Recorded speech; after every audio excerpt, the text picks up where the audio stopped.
Question number 4 क्या कहता है, यूक्लिड विभाजन प्रमेयिका का प्रयोग करके दर्शाइए कि किसी धनात्मक पूर्णांक का वर्ग किसी पूर्णांक m के लिए 3m या 3m+1 के रूप का होता है। तो दोस्तों सबसे पहले हम इस क्वेश्चन को समझने का प्रयास करेंगे ये क्वेश्चन वास्तविकता में क्या कह रहा है। तो ये कह रहा है यूक्लिड विभाजन प्रमेयिका का प्रयोग करके। तो यूक्लिड विभाजन प्रमेयिका होता क्या है, पहले उसको देख लेते हैं। वो होता है a बराबर BQ+R। तो ये होता है उसका फार्मूला, और सबसे पहले हम इसी को डिटेल में देख लेते हैं, उसके बाद आगे क्वेश्चन को देखते जाएंगे स्टेप बाय स्टेप। दोस्तों ये वीडियो सामान्य से थोड़ा ज़्यादा लंबी हो सकती है, लेकिन आप इस क्वेश्चन को बहुत ही आसानी से, बहुत ही सरल भाषा में, आसान शब्दों में समझ सकते हैं, समझ जाएंगे। दूसरी बात, अगर आपके घर में या कांटेक्ट में कोई भी क्लास 10th के स्टूडेंट हो तो उनको ये वीडियो ज़रूर कमेंट कीजिएगा, ताकि उनका जो भी डाउट हो वो क्लियर हो जाए। तो चलिए आगे बढ़ते हैं। तो यहाँ तक हमने देख लिया, अब इसके बारे में बात करते हैं। इसका फंडा क्या है, ये कहाँ से आया है, कैसे आया है। तो पहले इसको पूरी तरह से समझ लेते हैं। वहाँ पे लिखा हुआ है a बराबर BQ+R। तो ये आया हुआ है दोस्तों भाग से। जैसे मान लो कि हम किसी संख्या में भाग दे रहे हैं, तो अभी एक छोटी संख्या ले लेते हैं ताकि आसानी से समझ में आ जाए।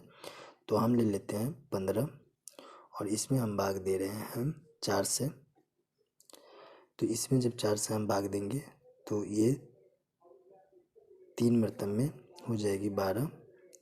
इसको माइनस करेंगे तो यहाँ पे आ जाएगा 3। इसे बोला जाता है भाज्य। भाज्य भाज्य इसे बोला जाता है भागफल। इसे बोला जाता है शेष फल, और इसे बोला जाता है भाजक।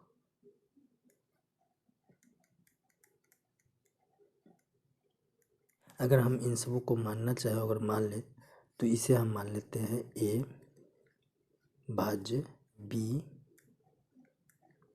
भाजक, और इसे मान लेते हैं q भागफल, और इसे मान लेते हैं r शेषफल। तो इसका एक फार्मूला होता था, अगर आपने छोटे क्लासों में पढ़ा होगा, वो फार्मूला था भाज्य बराबर भाजक गुने भागफल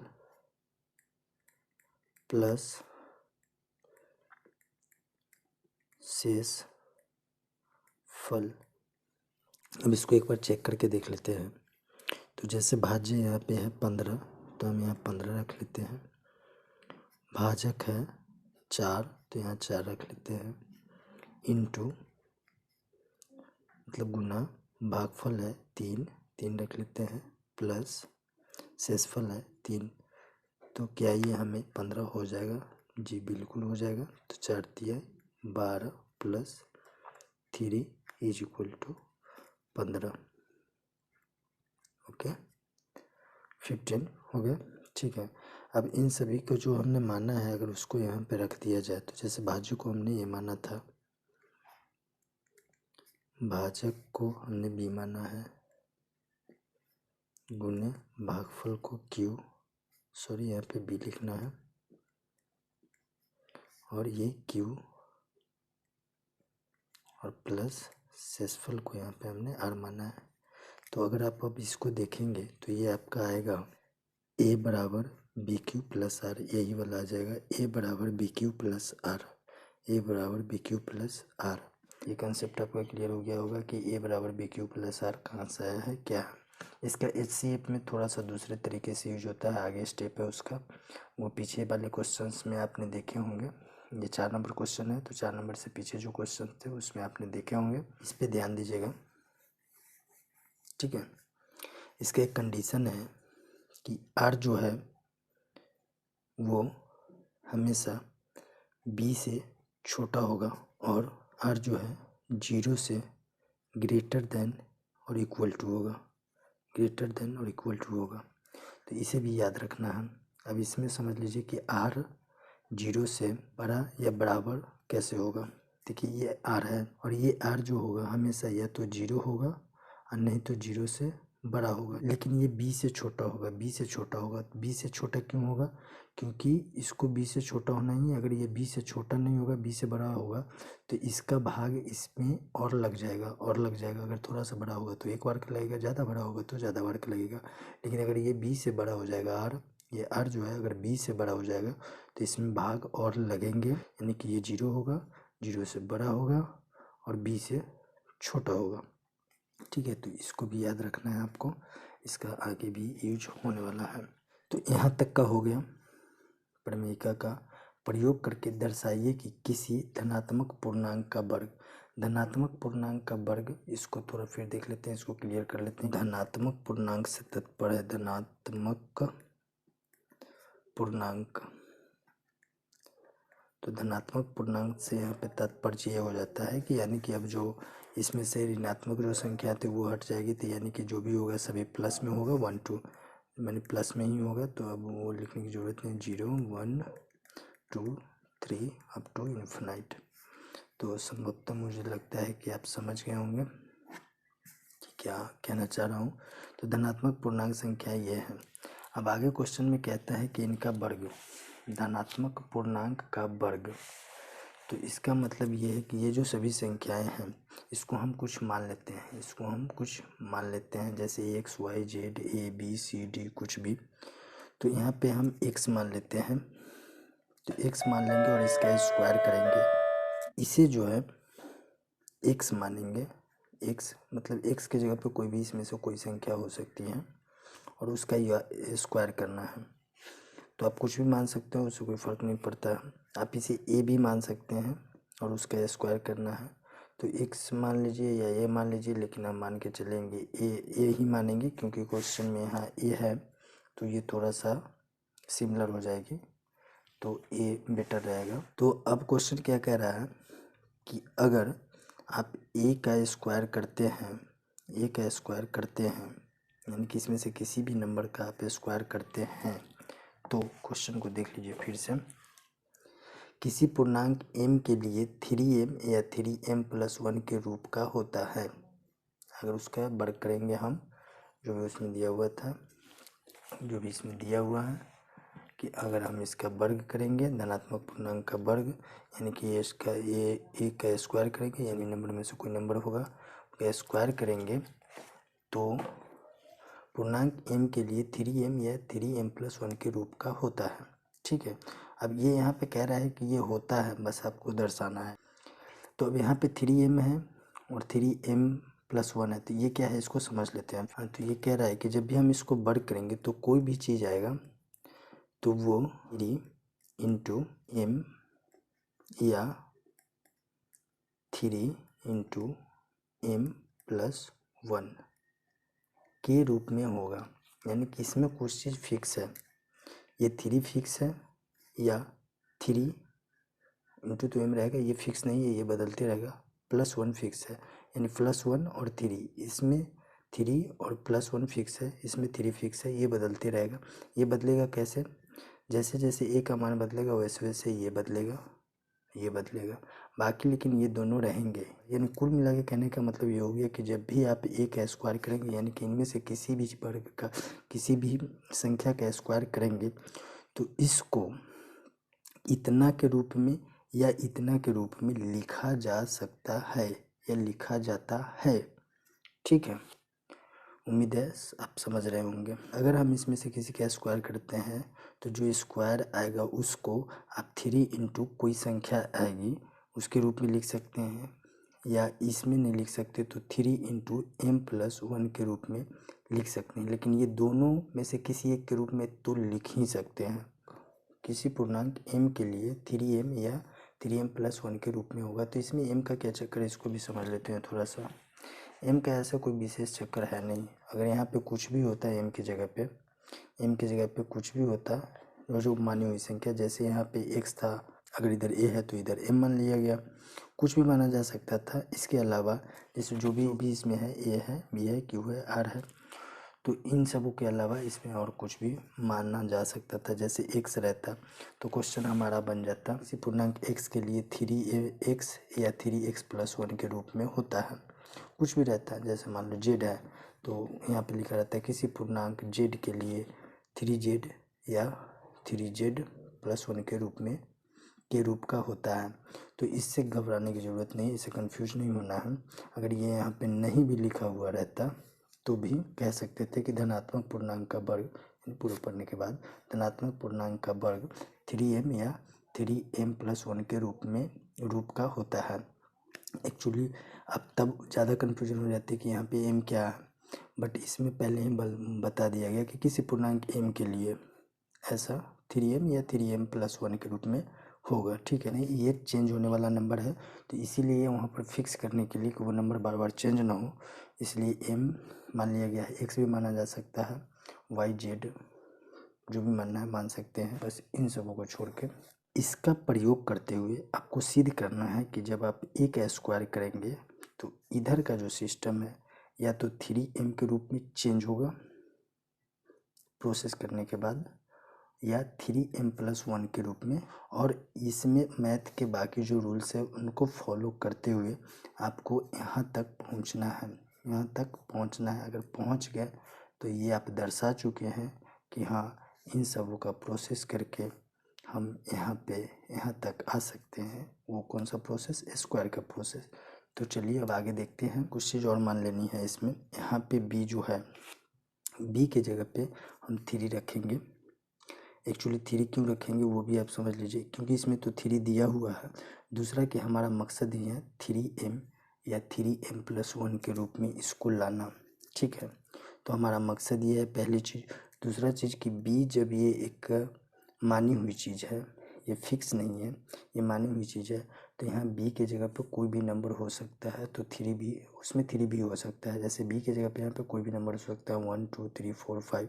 जब क्वेश्चंस को सॉल्व करेंगे तो उसमें b के जगह पे कुछ भी आ सकता है, और संभवतः 3 भी आ सकता है, संभवतः 3 भी आ सकता है। और हमें 3 लाना है और इसमें 3 दिया हुआ है, यानी कि इसमें 3 आ भी सकता है, यहाँ 3 यूज हो सकता है, तो हम 3 यूज करेंगे।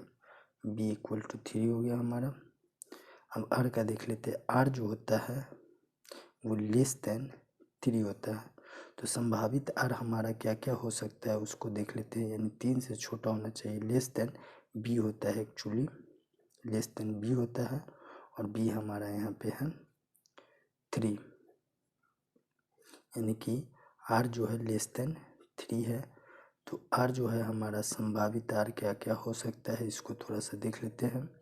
तो 3 से छोटा है, और ये 0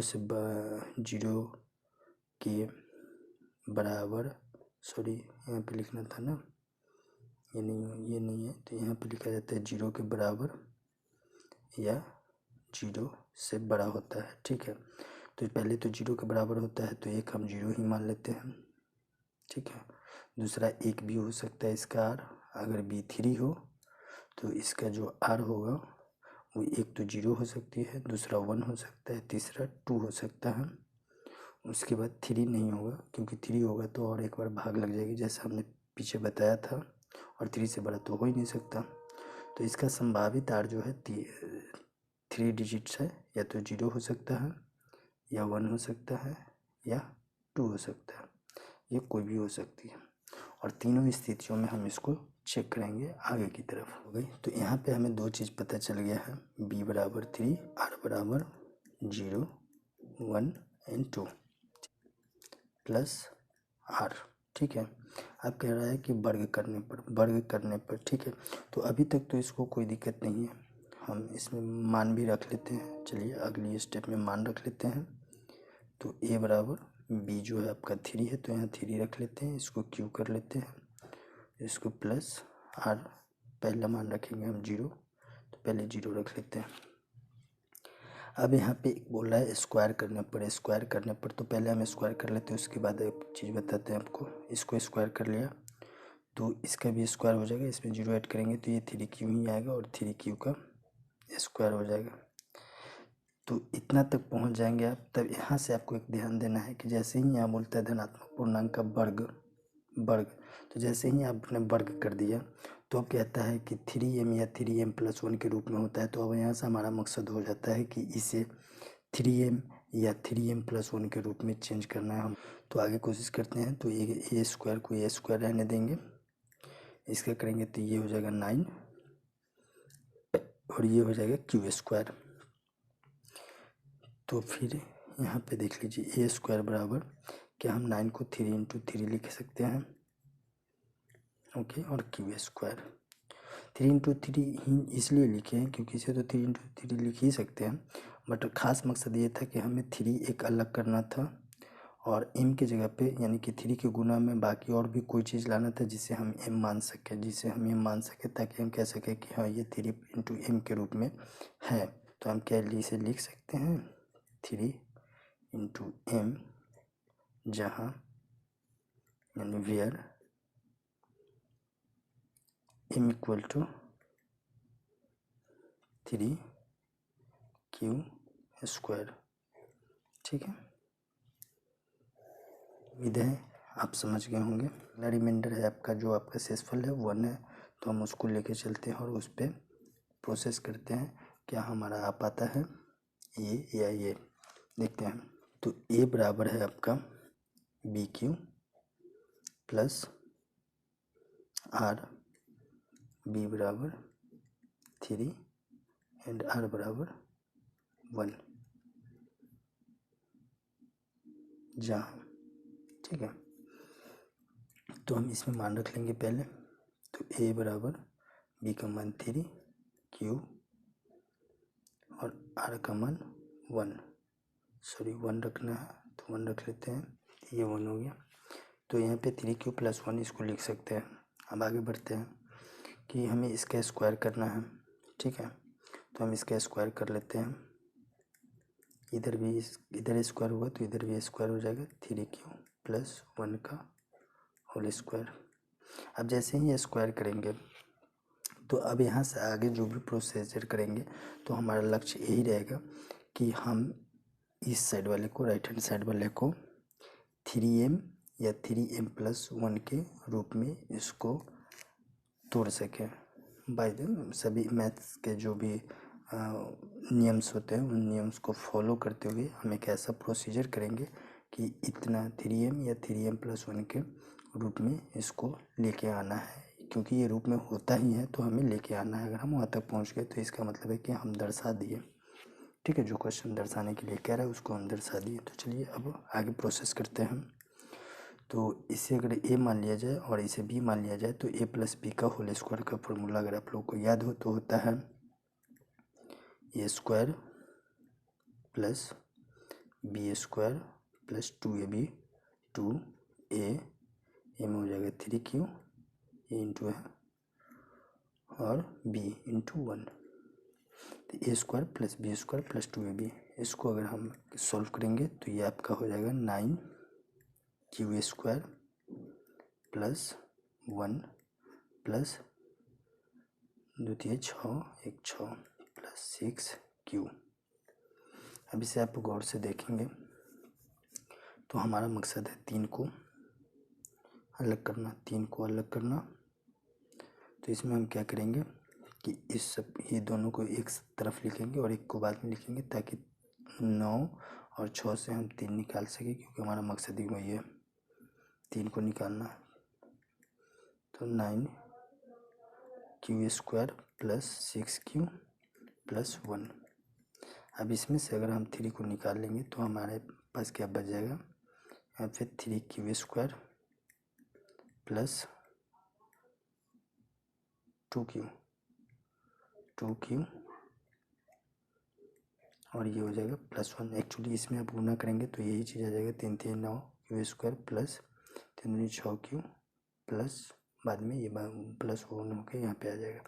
अब यहाँ पे आप ध्यान देंगे थोड़ा सा, तो नॉर्मल अगर प्रोसेस करेंगे और कोई अगर आपका लक्ष्य पता नहीं है तो आप यहाँ से चाहे तो 3q भी कॉमन ले सकते हैं, लेकिन 3Q कॉमन लेंगे तो आपका ये वाला सीधे नहीं हो पाएगा, ये या ये सीधे नहीं हो पाएगा।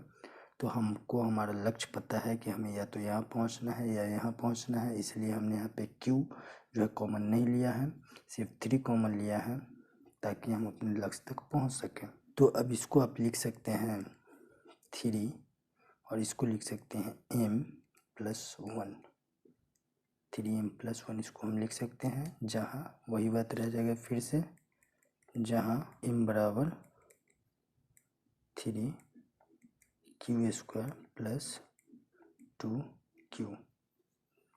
अब ये बढ़ते घटते रहता है, इससे बस नहीं है, बस सिर्फ इतना है कि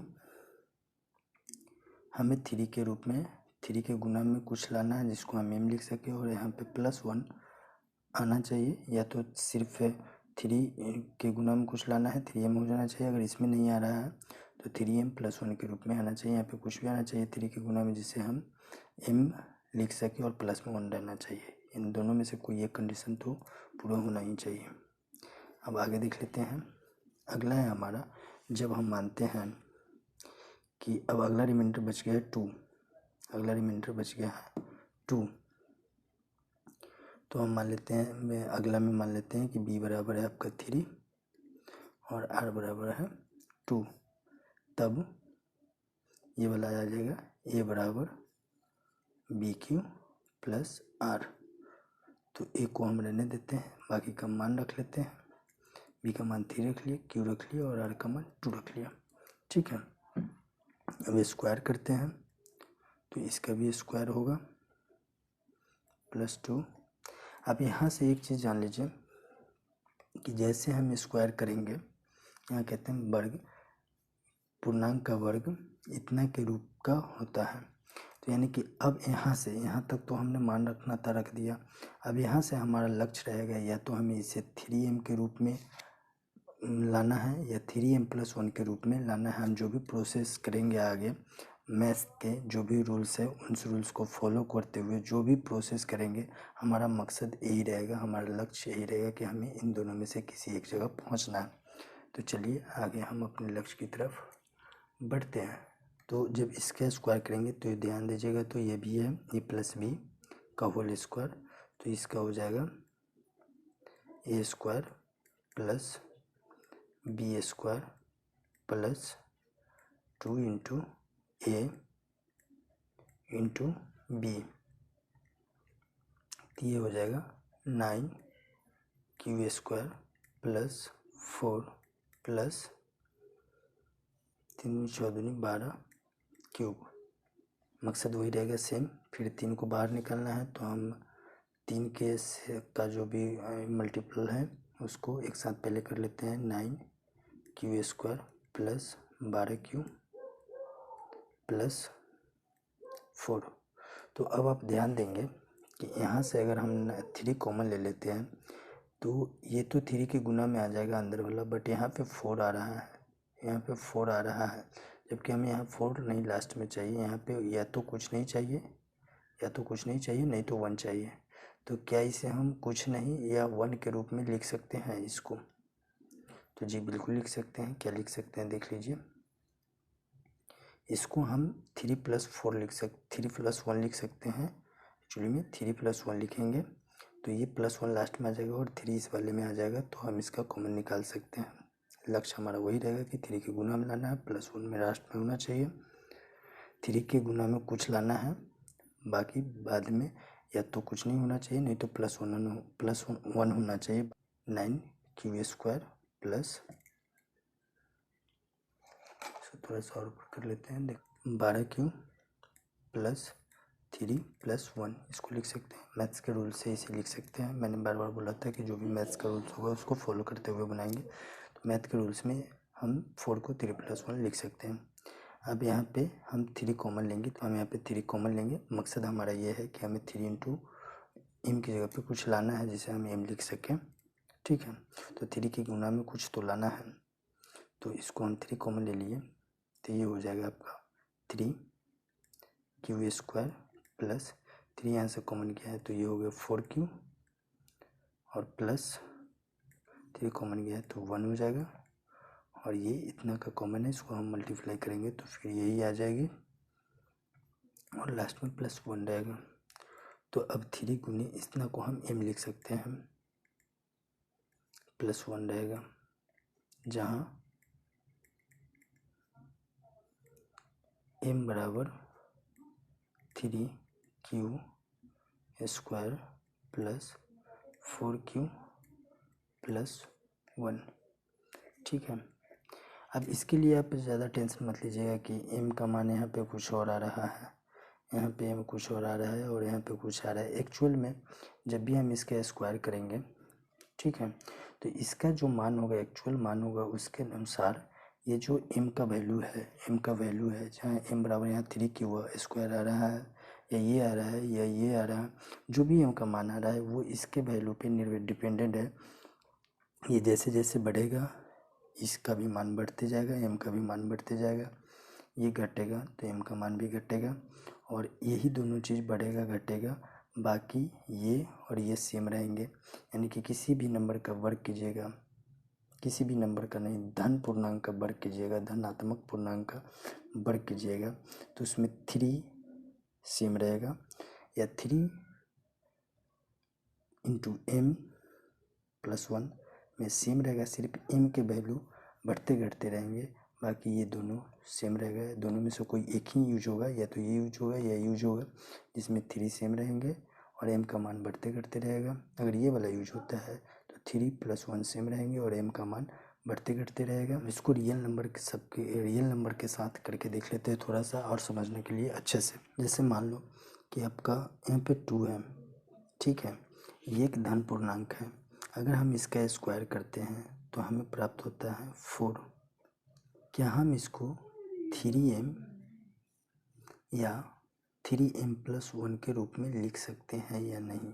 तो हमें अब लाना है, यहाँ पे जो भी करेंगे उसे या तो 3m में लाना है या 3m + 1 के रूप में लाना है यहाँ पे।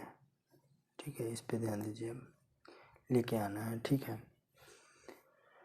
तो इसमें कौन सा आएगा वो देख लेना है। तो 3 तो लिखना ही है, अगर गुना करने के साथ ये आ गया तो ठीक है, नहीं आया तो +1 कर देंगे। तो इसमें हम देख रहे थे कि यहाँ जब 3 लिखा हुआ है, m में किसी भी नंबर से गुना करेंगे तो ये नहीं आएगा, लेकिन +1 करेंगे तो कुछ चांस बनेगा, और वो चांस ये है कि 3 × 1 कर लेंगे, +1 कर लेंगे तो ये आपका 4 आ जाएगा। यानी कि ये जो है धन पूर्णांक 2 का वर्ग 3 × m + 1 के रूप में होता है। बहुत सारा इसके रूप में भी आएगा, या तो दोनों में से किसी एक के रूप में आएगा। आगे देख लेते हैं, जैसे आप 3 का कर लो, 3 का स्क्वायर कर लो, धन पूर्णांक यहाँ पे है, धन पूर्णांक ध्यान देंगे, ये धनात्मक पूर्णांक, ठीक है, 3, इसका स्क्वायर करेंगे तो जो भी आएगा क्या हम उसे 3 का में लिख सकते हैं। तो सबसे पहले हम 3 ही लिख लेते हैं, और हम यहाँ पे m की जगह पे कुछ रखेंगे, अगर आ गया यहाँ पे डायरेक्ट तो वही मान होगा। तो m की जगह पे हम यहाँ पे क्या लिख सकते हैं, लिख सकते हैं m, ठीक है। और क्या हमारा इतना से काम चलेगा? तो जी बिल्कुल काम चलेगा, 3 × 3। अब 4 कर लो तो ये हो गया 16। तो पहले तो 3 हमें लिख ही लेना है, ओके। अब इसमें हम गुना करेंगे, तो इसके नज़दीक पहुंचने के लिए हमें करना पड़ेगा 5 से गुना, ठीक है। तो ये 3m हो गया, 15 हो गया, सॉरी माफ़ कीजिएगा, ये दूसरा लाइन कर लेते हैं, ठीक है। 4 का स्क्वायर कर लेते हैं, ये 16 हो जाएगा। तो सबसे पहले हमें 3 लिखनी है, और इसको 16 के नज़दीक पहुंचने के लिए हम 5 से गुना करेंगे तो ये हो जाएगा 15, और +1 कर लेंगे तो ये हो जाएगा 16। ये हो गया 3m + 1। तो ये तो 3m के रूप में आएगा या 3m + 1 के रूप में आएगा, ठीक है, इसको लिख सकते हैं। अब आगे भी और देख ले, 25 है, 25 से 5 का होगा तो 6 का कर लेते हैं, 7 का कर लेते हैं, चलिए ठीक है, 7 कर लेते हैं, ये हो जाएगा 49।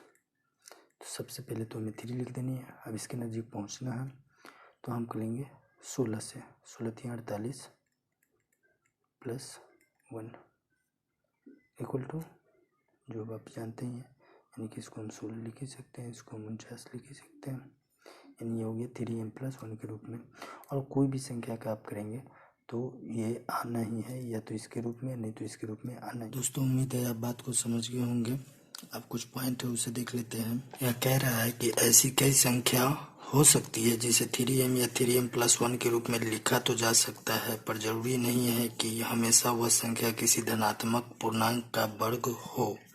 या इसी बात को ऐसे कह सकते हैं कि 3m या 3m+1 के रूप में लिखी जा सकने वाली प्रत्येक संख्या हमेशा किसी धनात्मक संख्या का वर्ग हो, यह आवश्यक नहीं है। जैसे 15 को हम पहले 3 तो लिख ही लेते हैं, यानी कि 3m के रूप का तो है, यानी कि ये 3m के रूप में तो है, पर किसी धनात्मक पूर्णांक का वर्ग नहीं है। 15 किसी धनात्मक पूर्णांक का वर्ग नहीं है। दूसरा संख्या हम ले लेते हैं, जैसे 22 को हम लिख सकते हैं 3 × 7+1, यानी कि ये 3m+1 के रूप का तो है, पर 22 किसी धनात्मक पूर्णांक का वर्ग नहीं है। उम्मीद है दोस्तों बाकी आप समझ गए होंगे। ये पॉइंट को भी देख लेते हैं। किसी भी धनात्मक पूर्णांक का वर्ग हमेशा 3m या 3m+1 के रूप का होता है या लिखा ही जा सकता है। इसे दोस्तों हमने यहाँ पे बहुत अच्छी तरह से देखा है। यहाँ पे इसी चीज़ को हमने प्रूव भी किया है। उम्मीद है दोस्तों इस क्वेश्चन से संबंधित आपके सभी डाउट क्लियर हो गए होंगे। फिर भी कोई क्वेरी बचती है तो कमेंट बॉक्स में आपका स्वागत है। इस वीडियो से संबंधित कोई सुझाव हो तो ज़रूर दें। मिलते हैं अगले वीडियो में किसी और क्वेश्चन के साथ। जय हिंद, जय भारत।